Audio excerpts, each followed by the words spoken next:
les marchés financiers avec IG Markets, CFD Trading. Bonjour, c'est Gilles du site boursicoté.com. Voici l'analyse technique des principales paires de devises du marché Forex ainsi que l'analyse de l'or et du pétrole pour les matières premières. Nous sommes aujourd'hui le lundi 16 juillet 2012 et sur l'euro-dollar, eh bien, nous avons une confirmation de cette sortie baissière puisque je vous signalais en fin de semaine dernière ici une possible cassure de cette résistance baissière suite ici au fait que nous commencions à inscrire des nouveaux points bas qui avaient beaucoup moins d'amplitude par rapport à la tendance précédente et que l'on se rapproche alors que les cours n'étaient plus du tout survendus de cette résistance. Donc cela anticipait une cassure qui a finalement bien eu lieu, cassure qui a eu lieu donc vendredi. Là aujourd'hui nous sommes revenus donc sur ce fameux support des 1,2182 pour revenir tester ici la zone de point haut. Donc là pour l'instant on sort de la dynamique baissière, on n'a pas encore cassé le précédent point haut significatif qui marque un contact avec cette résistance, donc on n'est pas repassé en flux haussier, mais on a au moins cassé cette dynamique baissière et on se place pour l'instant dans un range horizontal, donc du tendance neutre, du point de vue de la tendance court terme. Donc tant ici que ce support des 1,2180 résiste, eh bien nous sommes dans un pardon, dans une tendance horizontale. Là on a clairement un retournement qui est en train de se créer au niveau de MACD qui pourrait nous donner un début de tendance haussière, donc il faudra s'affranchir de cette résistance ici des 1,2288, zone de résistance qui nous donnera le signal d'un retournement à la hausse puisque nous aurions une cassure de ce précédent point haut significatif. Donc au niveau de l'euro-dollar, tant que ici la zone des 1,217080 n'est pas enfoncée brutalement, eh bien on serait plutôt sur un retournement au moins sur une évolution en tendance neutre, mais en cas de cassure ici des 1,2290 dans une possibilité de retournement vers une tendance haussière sur la vue moyen court terme. On continue avec le câble, donc le câble qui nous fait un beau retournement. Donc on était précédemment ici dans une phase baissière, on est revenu casser ici cette zone, on est venu marquer un plus bas et puis là on est en train de reprendre ici un chemin haussier. Donc bon, au niveau de la tendance, c'est clair que si on élargit un peu la vue, on voit qu'on est en fait dans un range moyen terme qui est borné à la hausse et à la baisse, donc en bas vers les 1,54 et donc sur la zone haute à 1,5750. Et donc le fait ici d'être revenu tester cette zone, on est revenu tester légèrement plus bas que le support d'un 54,10, on est revenu tester la zone d'un 54 et que l'on remonte comme ça, et bien nous place dans une continuité du point de vue de la tendance moyen terme. Par contre du point de vue de la tendance court terme, on est clairement ici sur une belle dynamique haussière puisqu'on se replace ici clairement au-dessus de la moyenne mobile 20 exponentielle et puis que la dynamique continue à être orientée bien à la hausse. Donc pour l'instant mouvement haussier au niveau du câble sur une tendance court terme qui pour l'instant possède une bonne dynamique. Donc là on est venu s'affranchir de cette résistance d'un 55-54 pour venir tester la prochaine résistance ici des 1,56-35, zone qui a été testée il y a quelques instants et pour l'instant la bougie étant ici non clôturée, on ne peut pas émettre d'hypothèse supplémentaire quant à la probabilité de cassure de cette résistance, mais on voit ici que la dynamique vient a cassé dans la journée le précédent point haut et donc se place clairement orientée à la hausse. Sur le dollar yen, donc les choses s'accélèrent puisqu'on avait une répétition des tests ici de cette zone de support des 79,20. Les tests se sont multipliés vendredi soir en soirée et puis depuis hier soir, donc l'ouverture des marchés, le dollar yen a cassé cette zone de support pour venir s'appuyer ici sur la zone des 78-70. Donc si on se replace ici dans une phase, je dirais un peu plus moyen terme, on est clairement on a cassé cette zone de support ici qui était une zone de support intermédiaire pour viser ici la zone qui est juste en dessous, à savoir les 78-61. Bon, toujours très peu de mouvement sur cette paire de devises, même si ça s'accélère un petit peu aujourd'hui, mais on voit que du point de vue de la tendance moyen terme, il n'y a pas grand chose à attendre de ce mouvement, puisqu'on a ici des zones qui nous inscrivent en fait dans une phase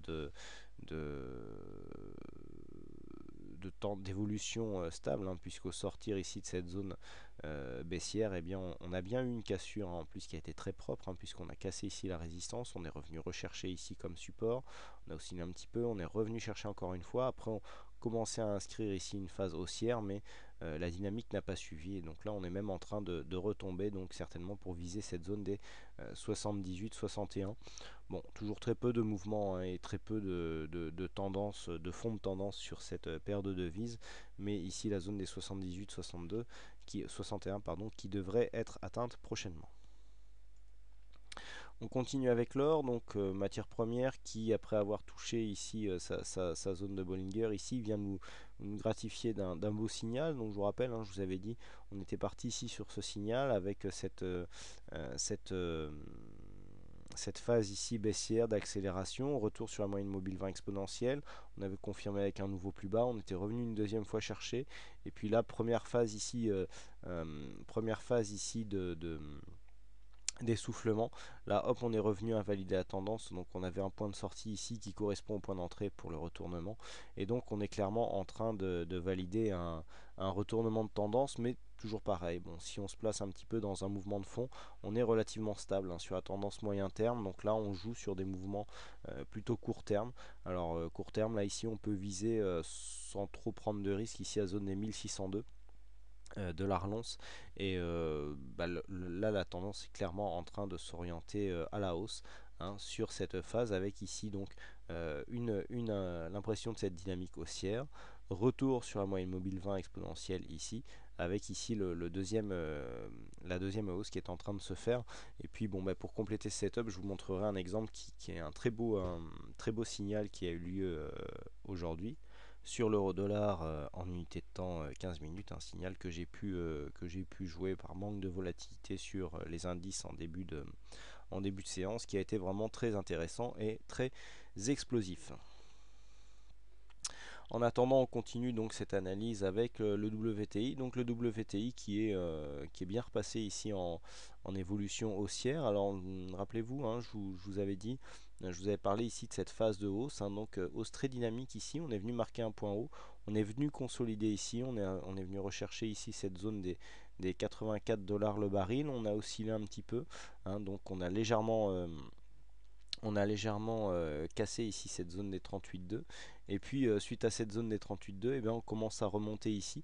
On s'est bien calé entre la bande de Bollinger et la moyenne mobile 20 exponentielle, et donc les cours reviennent ici avec un objectif donc 89 $ le baril. On est en train de casser ici le précédent point haut significatif, hein. Nous avions un point haut à 87,60, donc qui datait de vendredi sur cette tendance court terme, et là sur cette bougie on a un point haut à 87,83. Donc là on vient de casser cette zone de point haut, et donc la tendance haussière ici est toujours en cours, hein, sur la vue sur la vue court terme, avec cet objectif donc des 89 qui reste le précédent point haut de la phase haussière. Et donc en cas de cassure, eh bien on aurait une continuité de cette phase ici, avec consolidation et donc cassure et donc continuité du mouvement, et donc cette phase dynamique ici impulserait donc bien un signal haussier de fond de tendance, donc moyen court terme, sur le WTI. Voilà ce que l'on peut dire donc sur ces analyses techniques. Et puis donc comme je vous l'ai promis, eh bien je vous propose de refaire un feedback ici sur ce qui s'est passé sur l'euro-dollar en unité de temps 15 minutes, hein, qui est l'unité de temps sur laquelle je trade en intraday. Eh bien on a eu une forte baisse ici, hein, dans la matinée, hein, qui est partie depuis l'ouverture. On a ouvert assez haut et puis on est redescendu. Vous voyez, on était bien calé ici sous la moyenne mobile 20 exponentielle. On est revenu chercher cette zone ici des 1,2182 que l'on reconnaît bien, hein, sur unité de temps 4 heures.